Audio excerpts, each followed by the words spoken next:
आज आप सुने शुक्रवार के दिन अन्नपूर्णा माँ की व्रत कथा। अन्नपूर्णा माँ की कथा तो शुक्रवार के सुना जाता है। शुक्रवार के दिन जो भक्त लोग अन्नपूर्णा माँ की कथा सुनते हैं उन पर अन्नपूर्णा माता बहुत खुश हो जाती है, इसलिए कथा सुनना चाहिए शुक्रवार के दिन। अन्नपूर्णा माँ की जय हो, अन्नपूर्णा माँ की जय हो। एक समय की बात है, काशी निवासी धनंजय की पत्नी का नाम सुलोचना था। उसे अन्याय सब सुख समृद्धि प्राप्ति थे। केवल निर्धनता ही उसके दुख का एकमात्र कारण थी। यह दुख उसे हर समय सताता रहता था। एक दिन सुलोचना पति से बोली, स्वामी आप कुछ उपाय करो तो काम चलेगा। इस प्रकार कब तक निर्धनता चलेगा। सुलोचना की बात संजय के मन में बैठ गई और वो उसी दिन विश्वनाथ शंकर जी के प्रसन्न करने के लिए बैठ गया और कहने लगा, हे देव देव विश्वेश्वर, मुझे पूजा पाठ कुछ आता नहीं, केवल आपके भरोसे बैठा हूँ। इतनी विनती करके वो 2-3 दिन भूखे प्यासे बैठा रहा। यह देखकर भगवान शंकर ने उसके कान में अन्नपूर्णा अन्नपूर्णा अन्नपूर्णा इस प्रकार 3 बार कहा। यह कौन क्या कह गया, इसी सोच में धनंजय पड़ गया कि मंदिर से आते ब्राह्मणों को देखकर पूछने लगा, पंडित जी अन्नपूर्णा कौन है। ब्राह्मणों ने कहा, तू अन्न छोड़कर बैठा है सो तुझे अन्न की ही बात सूझती है। जा घर जाकर अन्न ग्रहण कर। धनंजय घर गया, स्त्री से सारी बात कही। वो बोली, नाथ चिंता मत करो, सवाये शंकर जी ने यह मंत्र दिया है, वो सवाये ही खुलासा करेंगे। आप फिर जाकर उनकी आराधना करो। धनंजय फिर जैसा कहा तैसा पूजा में बैठ गया। रात्रि में शंकर जी ने आज्ञा दी और कहा, तू पूर्व दिशा में चला जा। वो अन्नपूर्णा का नाम जपता जाता और रास्ते में फल खाता, झरनों का पानी पीता जाता। इस प्रकार कितने ही दिनों तक चलता गया। वहाँ उसे चांदी सी चमकती वन की शोभा देखने में आई। सुंदर सरोवर देखने में या उसके किनारे कितनी ही अप्सराएं झुंड बनाए बैठी थी।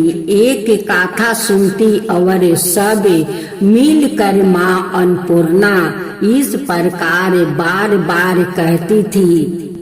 यह जेठ मास की उजली रात्रि थी और आज से ही व्रत का आरंभ था। जिस शब्द की खोज करने वो निकला था वो उसे वहाँ सुनने को मिला। धनंजय ने उसके पास जाकर पूछा, हे देवियों आप यह क्या करती हो। उन सब ने कहा, हम सब माँ अन्नपूर्णा का व्रत करती हूँ। धनंजय ने पूछा, व्रत पूजा करने से क्या होता है। यह किसी ने व्रत किया है, इसे कब किया जाता है, कैसा व्रत है, मैं भी करना चाहता हूँ। कैसी विधि है, मुझसे भी विस्तार से बतलाओ। वो कहने लगी, इस व्रत को सब कोई कर सकते हैं।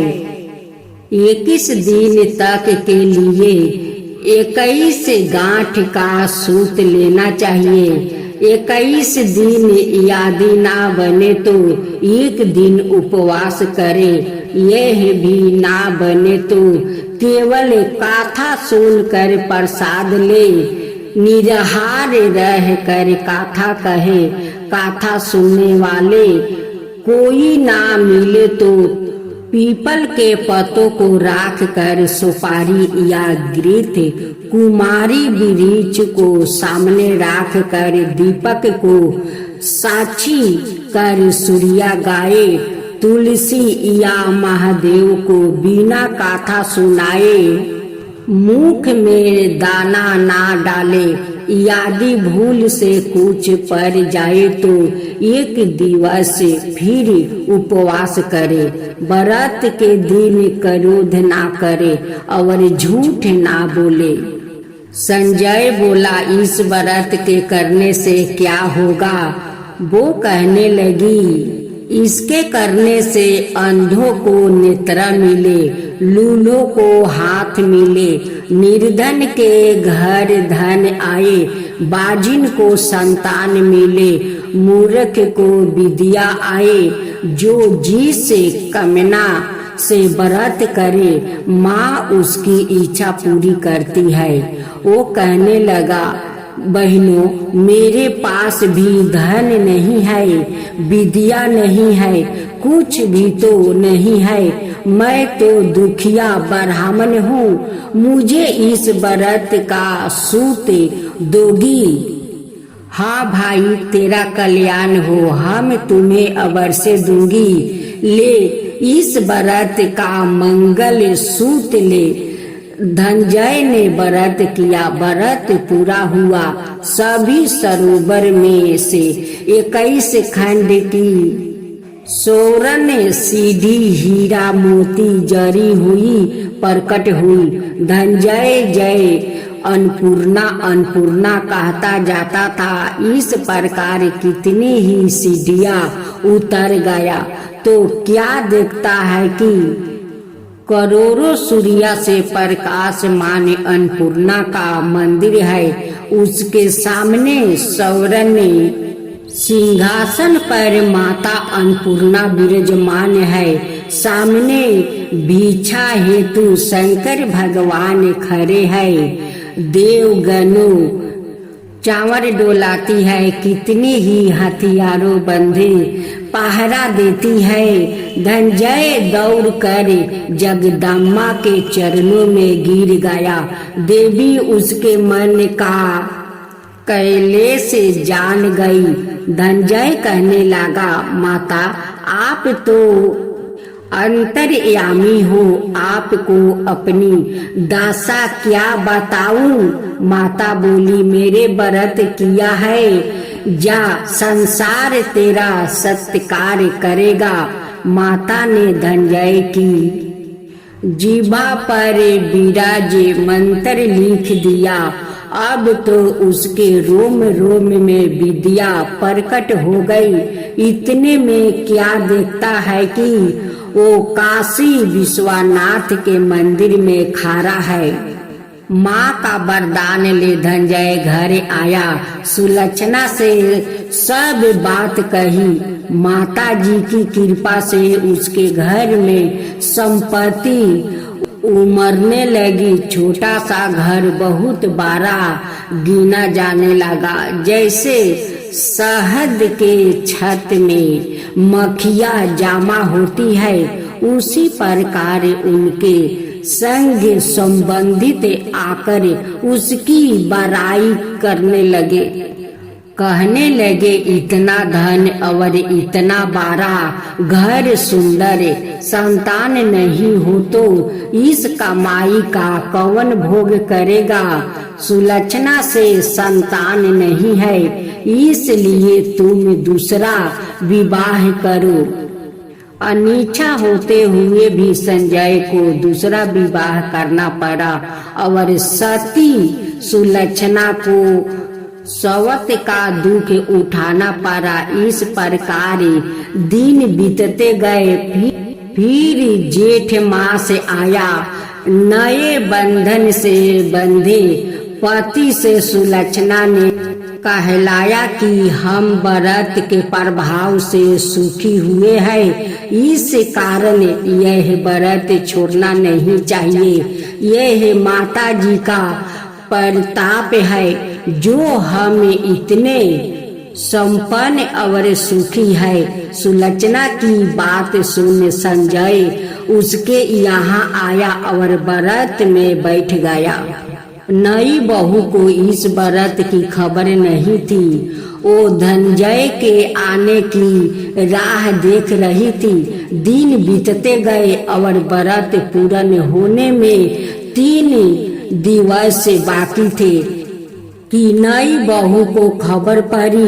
उसके मन में ईर्ष्या की ज्वाला दहकने लगी। सुलक्षणा के घर आ पहुंची और उसने वहां भाग दौड़ मचा दिया।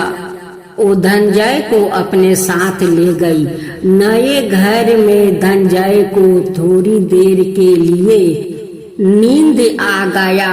इसी समय नई बहू ने उसका व्रत का सूत तोड़ कर आग में फेंक दिया।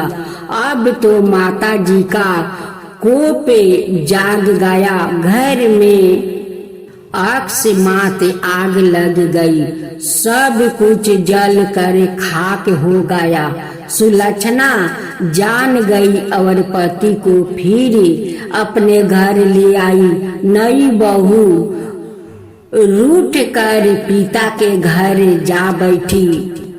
पति को परमेश्वर मानने वाली सुलक्षणा बोली, नाथ घबराना नहीं, माता जी की कृपा अलौकिक है। पुत्रा को पुत्रा हो जाता है पर माता कुमाता नहीं होती।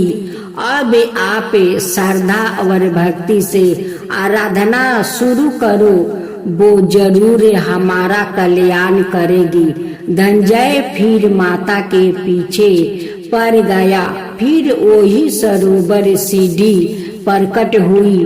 उसमें माँ अन्नपूर्णा कह कर वहां से उतर गया। वहां जाकर माता जी के चरणों में रुदना करने लगा। माता प्रसन्न होकर बोली, यह मेरी सौरन की मूर्ति ले, उसकी पूजा करना, तू फिर सुखी हो जाएगा। जा, तुझे मेरा आशीर्वाद है। तेरी स्त्री सुलक्षणा ने श्रद्धा से मेरा व्रत किया है, उसे मैंने पुत्रा दिया है। धनंजय ने आंखें खोली तो खुद को काशी विश्वनाथ के मंदिर में खड़ा पाया। वहां से फिर उसी प्रकार घर को आया। इधर सुलक्षणा के दिन चढ़े और महीने पूरे होते ही पुत्रा का जन्म हुआ। गांव में खुशियाँ की लहर दौड़ गई। इस प्रकार उसी गांव के निस्तान सेठ के पुत्रा होने पर उसने माता अन्नपूर्णा का मंदिर बनवा दिया। उसमें माता जी धूमधाम से पधारी, यज्ञ किया और धनंजय को मंदिर के आचार्य का पद दे दिया। जीविका के लिए मंदिर की दक्षिणा और रहने के लिए बड़ा सुंदर सा भवन दिया। संजय स्त्री पुत्रा सहित वहां रहने लगा। माता जी की चढ़ावा में भरपूर आमदनी होने लगी। उधर नई बहू के पिता के घर डाका पारा सब लूट गया। वो भीख मांगकर पेट भरने लगा। सुलक्षणा ने यह सुना तो उन्हें परिबंध कर दिया। धनंजय, सुलक्षणा और उसका पुत्रा माता जी के कृपा से आनंद से रहने लगा। माता जी ने जैसे इनके भंडार भरे वैसे सबके भंडार भरे।